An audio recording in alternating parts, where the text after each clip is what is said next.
কাঁদি সাকিনা, কাঁদি জয়নাব, কাঁদি কুলসুম, কাঁদি সাকিনা। খালি দুলদুল ফিরে এলো, হুসাইন এলো না।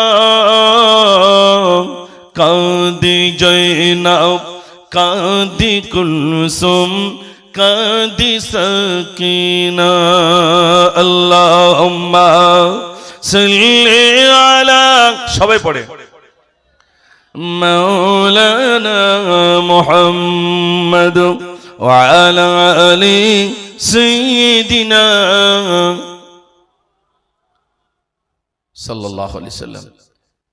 মাশাআল্লাহ, আজ এই বরকতি মেহফিলে আমরা অনেকে উপস্থিত হয়েছি।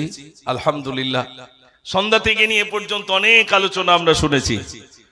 এই আলোচনা শোনা আর বলা আল্লাহ যেন আমাদেরকে কবুল করেন। আর বিশেষ করে এই গ্রামে যে সমস্ত যুবক ভাইরা অক্লান্ত পরিশ্রম করে এই জলসাটা দিয়েছেন, আল্লাহ যেন কবুল করেন। কাল কিয়ামতের দিনে জলসা আল্লাহ যেন নাজাতের জরিয়া বানিয়ে দেন। সবাই বলুন আমিন।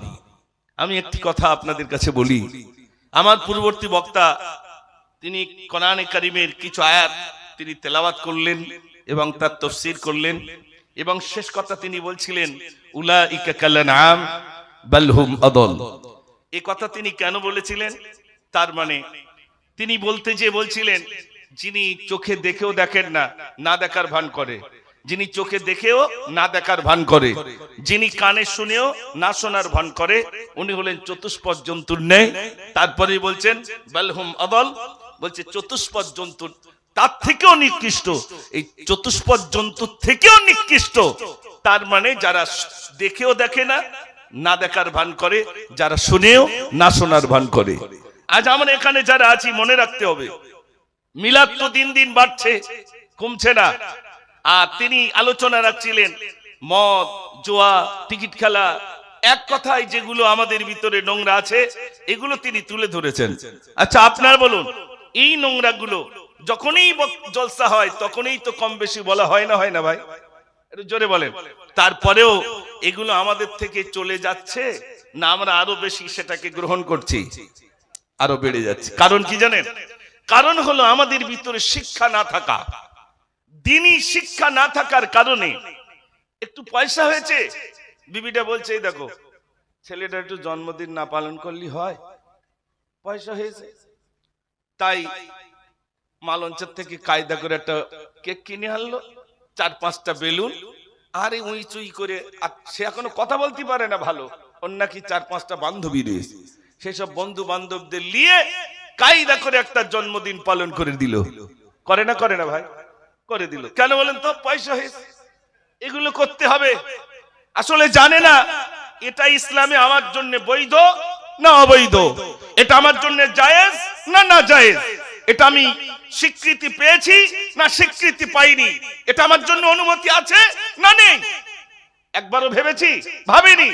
পশ্চিমা দেশের আখলাক, পশ্চিমা দেশের চরিত্র আমরা বরণ করে নিয়েছি। পশ্চিমা দেশের আখলাক বলতে কি? পশ্চিমা দেশের ইহুদি নাসারা, যাদেরকে কোরআন পাকের ভিতরে আল্লাহ ঘোষণা করে দিলেন ইহুদি আর নাসারা ইসলামের চরম শত্রু, সেই ইহুদি আর নাসারা তাদের চরিত্রগুলো, তাদের আখলাকগুলো আমরা বরণ করে নিয়েছি। আর বিশ্বনবী সাল্লাল্লাহু আলাইহি সাল্লামের তানার আদর্শ, তানার চরিত্র জীবন থেকে আমরা দূর করে দিয়েছি। ঠিক বলছি না ভুল বলছি ভাই? বলুন, যদি ইহুদি আর নাসারাদের আখলাক নিজের জীবনে থাকে, ওই মানুষটা কি সত্যি মানুষের মতো মানুষ হতে পারবে? একটু জোরে বলে না। পশ্চিমা দেশে যে সব থেকে গায়ে কম কাপড় পরবে সে হলো সম্ভ্রান্ত ঘরের সম্মানীয় ব্যক্তি। আজ সমাজে দেখবেন যারা গায়ে কাপড় বেশি দেয় তারা অসভ্য, তারা বোঝে না, তারা দুর্বল, তারা জ্ঞেয় ও অশিক্ষিত। আর যে গায়ে কাপড় কম রাখে ও সম্মানীয় ব্যক্তি, ও শিক্ষিত, ও মডার্ন বলে মানুষের সামনে তুলে ধরে। মূর্খ লোক, বোঝে না, জ্ঞেয় লোক, তাই ওইসব মেয়েরা ওই রকম করে ঘোরাফেরা করছে। বলে না? বলে না? বলে। এটা কি? শিক্ষা থেকে দূরে। আমরা শিক্ষা থেকে দূরে। শুনে নেন, মুসলমান পঙ্গু হয়েছে কোথায়? মুসলমান শিক্ষার দিকে যেতে পারেনি। এক লোক দুটো বিয়ে করেছে। দুটো বিয়ে করার কারণ কি? আর দুটো বিয়ে করলে ওই দুটো বউকে কি বলা হয়? 203 যা বলা হয়, কিন্তু 203 বলে তো, 203 বলে। বড় বউটা মারা গেছে, তার একটা ছেলে ছিল, আর ছোট বউটাও আছে, তারও একটা ছেলে আছে। বড় বউটা মারা গেলে ছেলেটা কি করবে? তাই ছোট বউটা সব সময় কোলে নেয়। কোলে নিয়ে রাস্তা দিয়ে ঘোরে। লোকে বলে সত্যি তো, বউটা সত্যি খুব ভালো। দেখ, সতীনীর ছেলেটাকে কোলে রাখে আর নিজের ছেলেটাকে হাঁটিয়ে হাঁটিয়ে নিয়ে যায়। লোকে দেখলে ভালো বলবে না খারাপ বলবে? ভালো বলবে। সত্যি তো, সতীনী তো খুব ভালো, মানে সতীনীর ছেলেটাকে কোলে রাখে আর নিজের ছেলেটাকে হাঁটিয়ে হাঁটিয়ে নিয়ে যায়। লোকে খুব ভালো বলে। ভালো বললে কি হবে? একদিন বুড়িমা জিজ্ঞেস করছে, সত্যি বউ তোর না? বিরাট লোক প্রশংসা করে। বলছে কেন? বলতে তুই সতীনীর ছেলের কোলে রাখিস আর নিজের ছেলেটার হাঁটিয়ে হাঁটিয়ে নিয়ে যাস, তাই লোকে তোকে বিরাট ভালো বলে। বলছে ভালো বললে হবে? আমার ছেলেটাকে আমি হাঁটাই কেন জানো? বলছে কেন? বলছে ওর পাটা শক্ত করব, জাতির সামনে যেন মাথা উঁচু করে কথা বলতে পারে। আর সতীনীর ছেলের কোলে রাখি কেন জানো? বলছে কেন? বলে ওরে পঙ্গু করব। কি করব? পঙ্গু বোঝেন? যার না দাঁড়াতে পারে, না দাঁড়াতে পারে, না চলতে পারে। আমাদের কাছে এক শ্রেণীর মানুষ আসছে, আমাদেরকে পঙ্গু করার জন্য বোতল ধরিয়ে দিচ্ছে, পিছনে পিছনে লাঠি ধরিয়ে দিচ্ছে, চালিয়ে যা আমি আছি, চালিয়ে যা আমি আছি বলে চালিয়ে দিল। মুসলমান নিজের দিকে তাকালো না, শিক্ষার দিকে তাকালো না, নিজের দিকে একবারও ভাবলো না, কওমের কথা চিন্তা করলো না। ও সোনার ভাইরা, এই শিক্ষা থেকে দূরে থাকার কারণে আমরা পঙ্গু হয়ে গেছি। ঠিক কিনা ভাই? মানুষের সামনে মাথা উঁচু করে দাঁড়াতে পারি না। আজও বটতলা ব্যাংকে যান, বটতলা ব্যাংকে যান, দুটো টাকা রাখবেন তো, তো ওই খাতালে মানে ওই যে কাগজটা নিয়ে একবার এর কাছে বলে একটু লিখে দাও, একবার ওর কাছে বলে ভাই একটু লিখে দাও। তোমার টাকা হয়েছে, টাকা রাখতে পারছো না কেন? না জ্ঞান সঞ্চয় করতে পারেনি, তার জন্য মানুষের দ্বারস্থ হতে হচ্ছে। ভাই একটু লিখে দাও। টাকা তুলতে গেলেও ভাই লিখে দাও, আর টাকা ঢোকাতে গেলেও জোরে বলে লিখে দাও। কেন? মুসলমানের ছেলে মাস্টার নেই কেন? মুসলমানের ছেলে ডাক্তার নেই কেন? মুসলমানের ছেলে ইঞ্জিনিয়ার নেই কেন? মুসলমানের মেয়েটা বিএড কমপ্লিট নেই কেন? মুসলমানের মেয়েটা উচ্চ মাধ্যমিক পাস নেই কেন? ঠেলা গাড়ি এটা পড়বে না? আমার মাদ্রাসায় দুটো বাচ্চা আছে, আমি বলি আমি তো পড়ো না, আমার মাথা শুনতে না, জোর করে পাঠাতে হচ্ছে। আমাদের ওই মাথা থেকে শুধু নয়, টোটাল দেখুন, একটা বিএড কমপ্লিট ছেলে খুঁজতে গেলে দূরবীন নিয়ে আসতে হচ্ছে। কেন? শিক্ষা প্রতিষ্ঠান দিন দিন বাড়ছে, কেন শিক্ষার পিছনে আমাদের ছেলেরা যাবে না?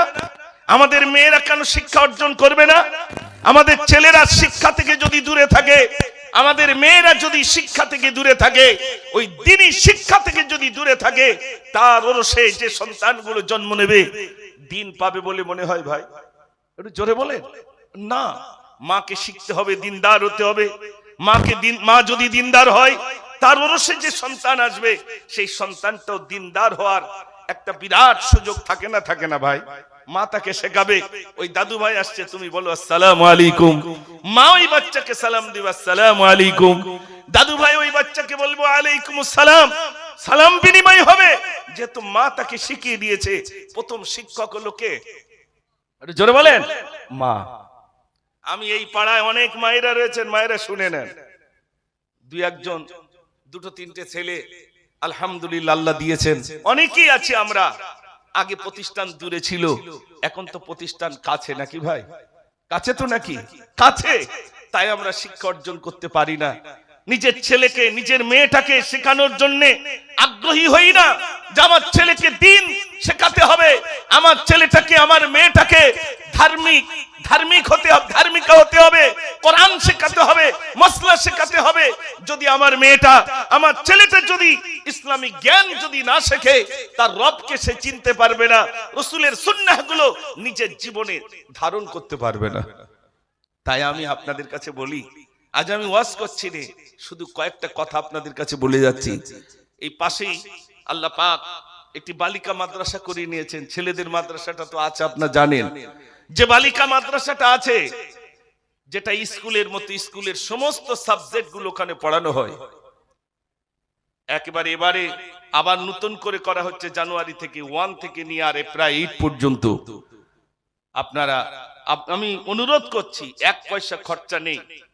আর শুধু আমাদের গার্জেনদের ভিতরে একটা ইয়েছে, ছেলেটা টিউশন পড়াইতে হবে, স্কুলে দিয়েছেন কি করতে? সব যদি টিউশনিতে হয়ে যায় তাহলে স্কুলে সার্টিফিকেট লওয়ার জন্য আমরা ওইটা করিনি। আপনার মেয়েটা যখন স্কুলে দেবেন, আশা করা যায় টিউশনি পড়াতে হবে না। কেন?